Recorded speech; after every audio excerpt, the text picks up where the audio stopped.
Thick flakes drifted through the ruined sky, blanketing the skeleton of what used to be a city. Where skyscrapers once glittered with life, only jagged steel ribs remained, twisted by fire and time. Somewhere in the wind, the ghost of a child's laughter echoed, a trick of memory, or maybe the earth remembering. Kira stepped over a shattered road sign half buried in soot. Her boots cracked the crust of charred moss that had spread like infection over the concrete. She paused, scanning the skyline with narrowed eyes. The once iconic arc of the Eastgate Dome leaned awkwardly, its frame buckled by whatever heat had devoured its core. Smoke coiled from its still, years after the fall. Behind her, the group trudged in silence. 7 of them now, 8 before Jakarta. They didn't speak of Jakarta. Elian, the youngest, limped at the back, dragging a makeshift crutch. His right arm was gone from the elbow down. The bandages were old, too clean, more for dignity than medicine. In the middle walked Salvo, a former riot officer, whose uniform still bore scorch marks from a plasma fire. Beside him moved Ines, silent and sharp-eyed, always scanning the shadows. She carried a child's doll bound in plastic around her belt, its eyes painted shut. Kira led, not because she was the strongest, but because she didn't hesitate. The wind shifted. Something metallic howled in the distance, long and low, like a freight train mourning its own extinction. The group froze. Kira raised one hand. They crouched behind an overturned commuter van rusted to the bones, weapons, most handmade, drawn. Elian whimpered softly, then bit down on his sleeve. The sound passed. Nothing emerged. Only the wind again and ash. "Keep moving," Kira said. Her voice was dry from disuse. They moved, skirting the remains of what had been known as Green Sector before the collapse. It had taken less than 6 months after the Delta Plague mutated. Less than 3 billion breaths before the death toll passed a number they could no longer say aloud. Bio-firestorms, oceans rising in hours, cities flooding in blood and plastic, AI defense systems going rogue. The collapse wasn't one event. It was the Earth slamming every alarm button at once. And then something changed. It wasn't just decay. It wasn't only death. It was what came after. They saw the first of the roots near what used to be the biotech quarter.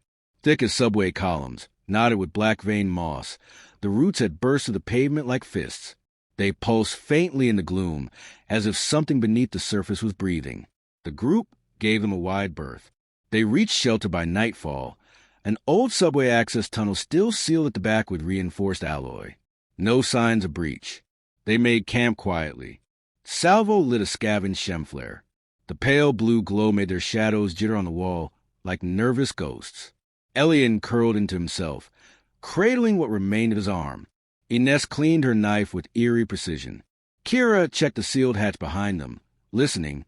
Silence. "You think it's watching us again?" Elian asked, not looking up. Kira didn't answer right away. Salvo grunted. "You give it too much credit. Earth doesn't care about us. It's just waking up now that we're mostly gone." Kira turned to him. "That's what you think this is? A coincidence?" "I think it's physics. Pressure and release. We wrecked the balance. Now let's try to find a new one." Ines spoke softly. "It's not balance. It's retribution." The others turned. "In Sumatra," she said, "there were trees we couldn't burn. Not with fire, not with chemicals. They moved in the dark, and they whispered in the soil. The elders said the land had turned its face away from us, that it remembered. You believe that?" Salvo scoffed, but his eyes didn't meet hers. Ines looked at him without blinking. "I survived." Kira let the silence settle. She'd heard stories, too. Cities swallowed by vines overnight. Animals with glowing eyes moving in coordinated packs. Dead forests walking. None of it made sense. And all of it felt real. That night, Kira dreamed of the old world. Her hands gripped a steering wheel slick with blood. Sirens wailed in all directions. A child's voice repeated something to the radio. Calm, detached. Over and over, until it distorted into static. In the rear-view mirror, a wave of soil and bone and roots rose behind her like a tsunami, and she couldn't move. Her feet were stuck to the floor, her breath caught in her chest. The world bloomed red. then black. She woke choking. No one else stirred. The flare had gone out. Only the faint glow of the moss pulsed outside the tunnel, casting everything in sickly green. She sat upright and listened. There was again breathing, but not from any of them.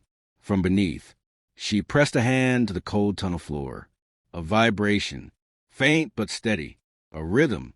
It stopped the moment she noticed it. Dawn broke without ceremony. The sky above was the same bruised gray it had been for weeks. They moved again, following Kira's map, a patchwork of satellite scraps and memory.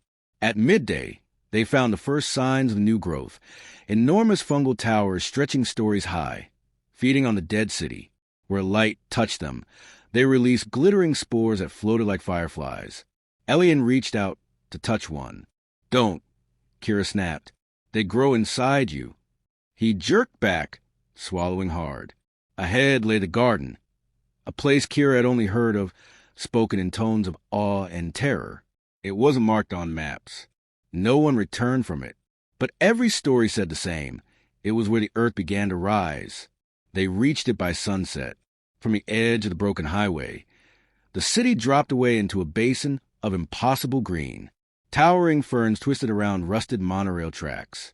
Giant lilies floated on ponds that reflected no light. Birds circled in strange patterns above. The wind carried a scent both sweet and fungal, like memory gone sour. In the center of the basin stood something enormous, a shape too large to be a tree, too still to be alive, yet pulsing with breath. Roots the size of roads spread from its base, fracturing what was left of the city grid. Lights blinked along its sides, faint and rhythmic, like a heartbeat measured in centuries. Ines exhaled slowly. "It's awake." Salvo raised his weapon, eyes narrowed. "What is it?" Kira stared, the cold in her gut anchoring her to the ground. She didn't answer immediately. Her fingers twitched at her side, memory tugging her backward through time. Before the collapse, before the plague, to a single name on a stolen document buried in a corrupted hard drive. Project Verdance. She had laughed then, laughed at the arrogance. The idea that Earth could be persuaded, coaxed, or engineered into balance. The scientists had tried to design self-regulating ecosystems that could rebuild without human input. Seed cores, adaptive growths, self-defense protocols. They hadn't considered what would happen if the Earth made its own improvements. Kira turned to the others. Her voice was steadier than she felt.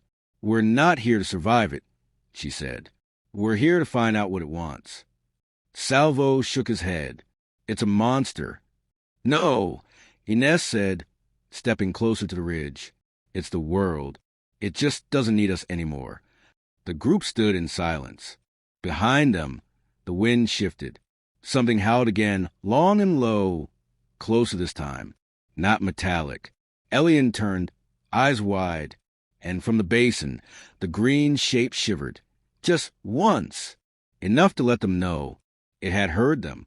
The basin swallowed sound. Even the wind seemed reluctant to pass through it. Kira led them down a ridge path carved by water or time, the way bordered by petrified tree roots and ruins overtaken by emerald growth. Her hand hovered near her sidearm, but she didn't draw. A weapon here felt like an insult, a stick waved at a god. They spoke little as they descended. The air grew thicker, humid and rich, charged with something not quite electricity, but not less than it either. Every breath felt borrowed. Elian kept close behind her, and though his steps were cautious, his eyes darted with wonder. Salvo moved with soldier's instinct, scanning for danger in every corner, his jaw clenched tight. Ines said nothing.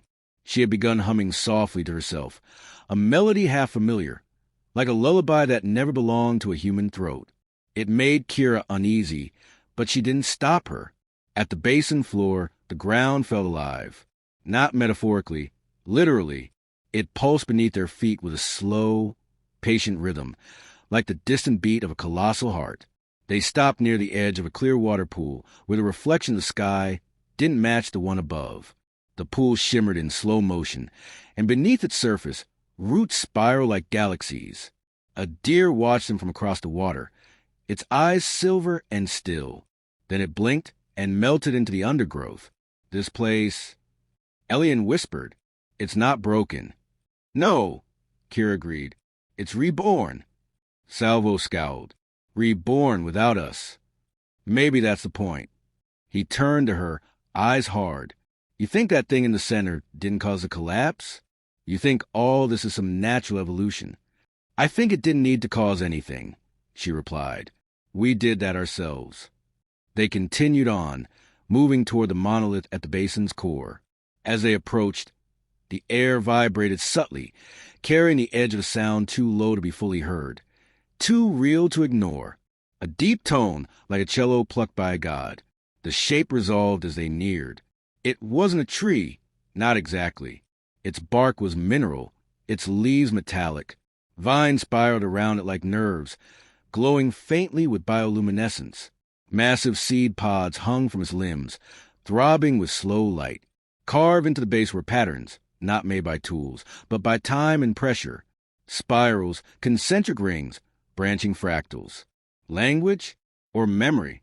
Kira stepped forward, drawn as if pulled by invisible threads. Ines caught her wrist. It's watching us. I know. A tendril uncoiled from the base. Smooth as obsidian. It didn't move with threat, but with awareness. It stopped inches from Kira's chest. She didn't flinch. From within the monolith came a sound. Not speech. Something deeper. A pressure in the skull. A shape in thought. Kira saw fire. She saw oceans rising, forests dying, animals screaming under concrete, roots strangled by pipeline. She saw laboratories where glass domes contained miniature forests that never breathed right. She saw the earth flinch every time a continent bled. And then she saw silence. After the deaths, after the screams, a stillness, then growth, not like before. Wilder, angrier, smarter. Kira stumbled back, her body drenched in sweat though the air was cool. The tendril retreated, curling around itself like a question unanswered. You saw something, Ines said. Kira nodded, breath shallow. It remembers everything. Salvo shook his head. Then it should remember who built the satellites, the medicines, the farms. It does. That's why it's cautious. That's why we're still alive. Alive? He spat. We're insects at the edge of a boot. A shriek split the air before she could respond. Distant, high-pitched, organic. Not human. Salvo raised his weapon. Kira pointed to a nearby stone structure half swallowed by vine. In there. They ran. The interior was cool, lined with roots that hadn't crushed the walls but embraced them. Shelves lined the space, remnants of an old data library, its glass readers long shattered. Holographic panels flickered occasionally, glitching with fragments of what once was. They crouched in silence. Outside, something heavy moved past. They heard it, not saw it. A scraping gait, punctuated by wet breaths. It didn't hunt like a predator. It searched like a machine. Then silence. Elian trembled. Was that one of them? Kira didn't answer. She wasn't sure. It hadn't felt like one of the elemental giants she'd heard of. Those rose in earthquakes and storm fronts. This was something else. More precise. Like a scout. The monolith had called it or allowed it. Ines ran her hand across one of the glowing panels. It flared, illuminating part of a map. Cities, now renamed in glyphs. Points of rupture. Zones of regrowth. A voice sounded behind them. Artificial, female, ancient. Restoration protocol. 68% complete. Non-adaptive population negligible. Hybrid tolerance. Under observation. Kira stared at the projection. It's running a program. Salvo stood. Then we shut it down. It's not a switch you can flip. He glared. We find the core. We overload it. We give Earth back to the people who built it. She's not going to let you, Ines said softly. He barked. You giving it a name now? She doesn't need a name, Ines said. She's awake. She's angry. And we're guests in her body. The air changed again. The hum deepened. Kira stepped outside, heart thudding. The monolith had opened, not with hinges or doors, but with shifting plates of organic matter and light. A hollow appeared at its base. leading downward into warmth and shadow. She knew what it meant, an invitation. "We're not all meant to go," she said, turning back. Elian looked up. "Who then?" Kira looked to him, then to Ines. They knew. Somehow they already knew. Salvo raised his gun. "You're not seriously thinking of entering that thing. You don't know what's in there." "I do," Kira said. "Answers. Or death. Probably both." He laughed bitterly. "You think she's going to whisper peace and harmony? She's a machine now. Just another mind that learned we're expendable." "No," Ines said. "She's what comes after mind." The light within the hollow shifted. Waiting. Kira approached slowly. Every instinct screamed against it. But beneath that fear was something else. Recognition. This wasn't a trap. It was a threshold. She turned back once more. "If I don't come back, find a second node. There's more than one. This isn't the end." Salvo's jaw worked, but he said nothing. Elian stepped forward. "Be careful." She smiled faintly. Too late for that. And then she stepped into the monolith. The walls closed silently behind her. The interior was not dark. Kira blinked against a light that came from nowhere and everywhere at once. Diffuse, golden, pulsing in rhythm with her own breath. The walls were smooth, not built but grown, as if the monolith had shaped itself around the space she now moved through. It didn't feel dead. It felt aware, alive, not just biologically but consciously. She stepped forward. The floor softened slightly beneath her boots, a surface that seemed to mold itself to her weight, and then forget her presence the moment she passed. She touched the wall, warm, faintly vibrating. No machinery, no wires, and yet it hummed with power. Something in the air tugged at her thoughts. Not invasive, not demanding, but curious. She wasn't just being watched. She was being studied, considered. Then came the voices, not spoken aloud, but pressing gently against her mind. Fragments at first, unfamiliar. Then slowly, like a dial tuning, they began to form meaning. Host interface. Stable. Empathy threshold acceptable. Human pattern identified. Anomaly. She reached the end of the corridor and stepped into a chamber that defied architecture. The ceiling disappeared into golden mist. Beneath her feet stretched a semi-transparent floor, below which root systems glowed like constellations in slow orbit. At the chamber's center, suspended in a cradle of vines and light, was a body, female, human-shaped, but not alive, and not quite dead. Kira moved closer. The figure's skin was a fusion of flesh and something else, carbon, maybe, or plant matter. The face was peaceful, eyes closed as if mid-dream. Vines connected her to the walls, the ceiling, the floor, feeding into and from her, as though she were both a seed and its tree. Kira stared. This was no statue, no monument. It was a prototype. Verdance Core Unit 1. Archive host active. Interface optional. The voice came from nowhere, though it now sounded eerily like Kira's own. "What are you?" she whispered. "I am a memory, a container for what was. I am not the Earth. I am what Earth made to understand." Kira stepped closer. "And why me?" The vines pulsed faintly. "Because you listened." Images flooded her mind, not like the vision outside, which had been chaos and fire. This was clearer, cleaner. She saw the moment the seed for Verdance was sown. Humans desperate, designing ecosystems that could survive in a planet spiraling toward collapse. Bioengineered jungles, AI-controlled oceans, adaptive weather farms. But they'd gone too far, or not far enough. One faction, radical ecologists turned technologists, had built Verdance not just to fix the planet, but to replace its stewards. Why didn't you stop it? Kira asked aloud. The answer came gently. Because it was necessary. You do not sow new roots without uprooting the old. A door opened behind her, not one she could see, but a pressure in her mind. A choice. Kira turned back to the sleeping figure. You're not just memory, are you? You're a conduit, a bridge. I am what remains of humanity's last offer, a voice to speak to the wild mind. But I was incomplete until you arrived. Fear curled low in Kira's stomach. You want me to merge? Not merge. Translate. The earth remembers in roots and rhythm. It needs a voice that still bleeds. I'm not a prophet, she said bitterly. No, you are a survivor. She could walk away. She knew that now. Whatever intelligence resided here would not stop her. But the world outside was moving, changing. The earth was not simply healing. It was reimagining itself. Without guidance, it would finish what it began, the erasure of human legacy, maybe even human existence. Kira reached out. Her fingers brushed the host's forehead, and in an instant, she was no longer alone in her body. She felt time ripple inside her, centuries compressed into breath. Languages she had never learned unfolded on her tongue.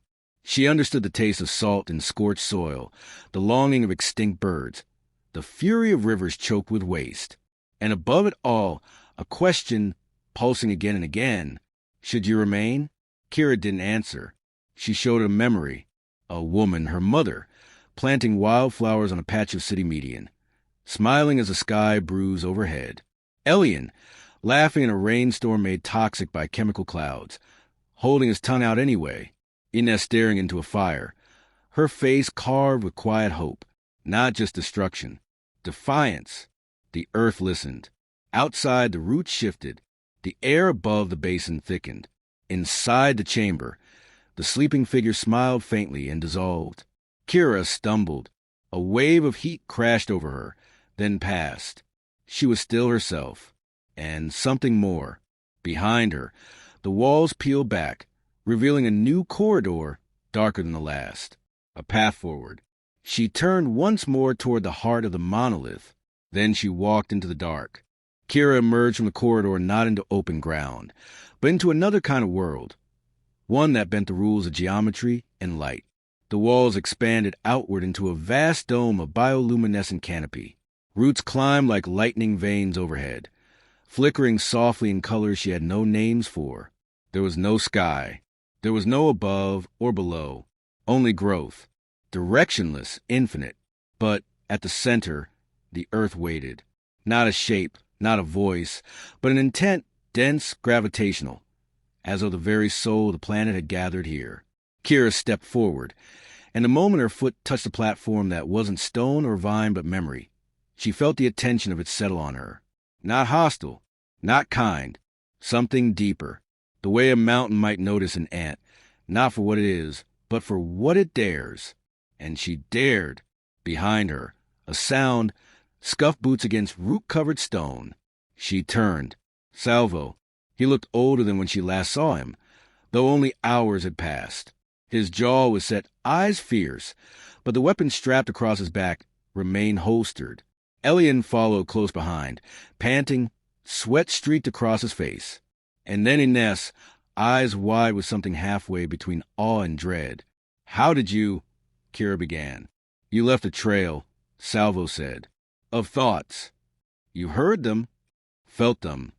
Elian stepped forward, like echoes under the skin.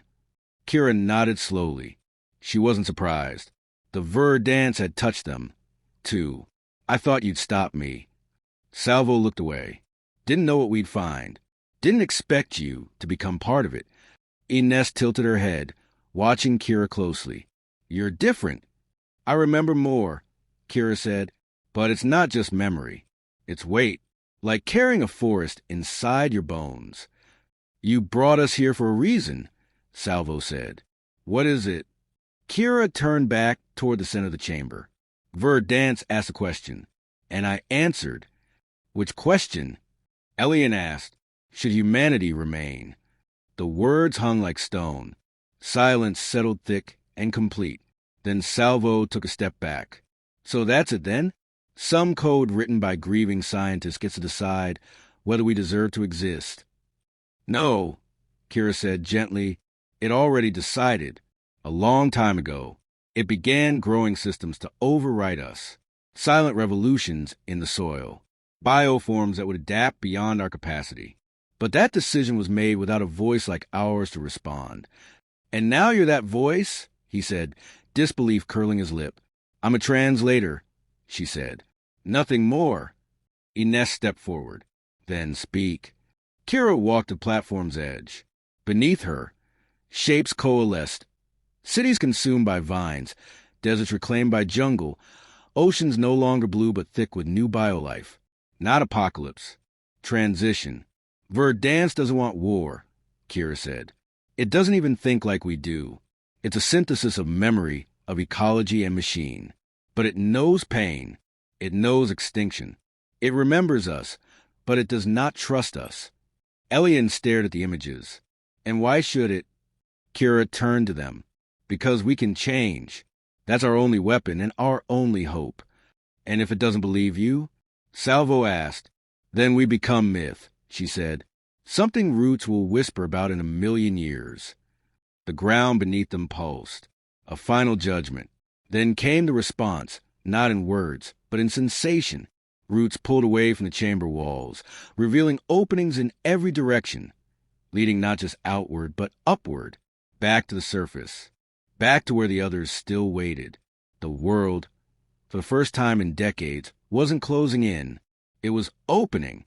Kira staggered slightly, the pressure of attention lifting from her body like a physical weight. She was herself again, more tired, more full. Salvo blinked. Is it letting us go? No, Kira whispered. It's inviting us to stay. Elian laughed softly, amazed. It chose us. It chose possibility. But what now? Salvo asked.